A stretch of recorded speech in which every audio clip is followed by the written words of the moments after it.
Howdy folks, this is Tony here, and effective immediately, I no longer will refer to myself as a minority.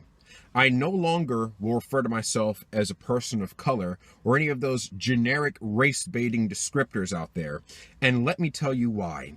Those terms are meant to serve one purpose and one purpose only, and that is to instill hatred between whites and non-whites.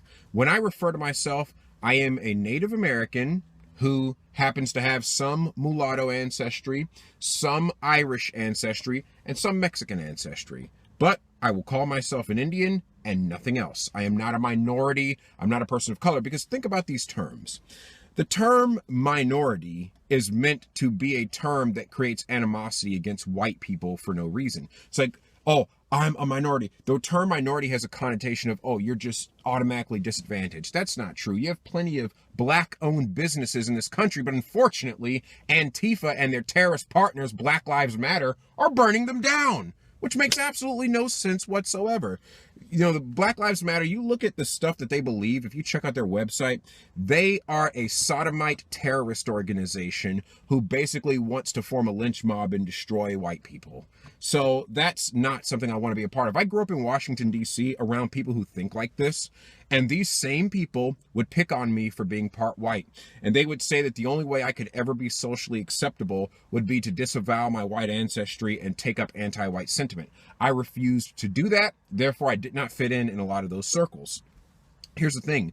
If you have a group of people who are telling you that the only way that you're acceptable is to hate parts of yourself, then maybe you need to rethink your strategy and determine if that group is acceptable or not. Stop always, oh, well, what am I doing wrong? Like, you have these Black Lives Matter fools who basically forced a white woman to get down on her knees and apologize for being white. I usually try to keep this professional, but that is some bullshit right there. That's absolutely unacceptable for you to force somebody to hate herself because of her own color. How would you like that if someone did that to you? Here's the thing. A lot of people like to complain about how hard it is to not be white. Here's the thing. I'm not white. You know, I clearly have beige colored skin. Let's get a close look. That skin is beige, folks. That skin's not white. But you know what? By the grace of God, by the mercy of our Lord Jesus Christ, I picked up a book. I read. I educated myself. I chose to be there for my kids rather than not be there for like how my father wasn't there for me. I chose to treat my kids right like my mother didn't treat me right when I was a kid. I chose to do my best in life, and God has blessed me. God has been with me. So this whole idea of, oh, well, you're colored, it's your choices, not your color, dumbass. It's your choices.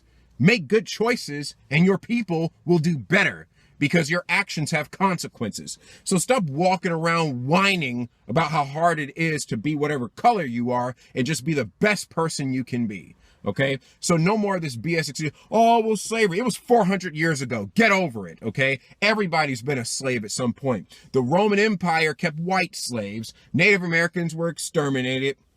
The Japanese were forced into internment camps. The Israelites were slaves in Egypt, for crying out loud.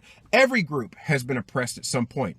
It's not your past. It's the choices you make now that will impact your future. So all of that to say that stop thinking of yourselves as victims, folks. My fellow Hispanics out there, stop thinking of yourselves as victims. Any Asians out there, any black people out there, stop thinking of yourselves as victims. My fellow natives, stop thinking of yourselves as victims. And don't you dare use what has happened in this country as an excuse to turn white people into victims. Because guess what? All you're creating is a vicious cycle. Even if in this generation, every black person were to rise up and somehow strike down every white person, all you're doing is creating hatred. That means that the next generation of white people is going to rise up and strike down your sons. When does it end, folks? You have to make the conscious decision not to allow race-based hatred to rule you. You must make that choice and stop making excuses, folks.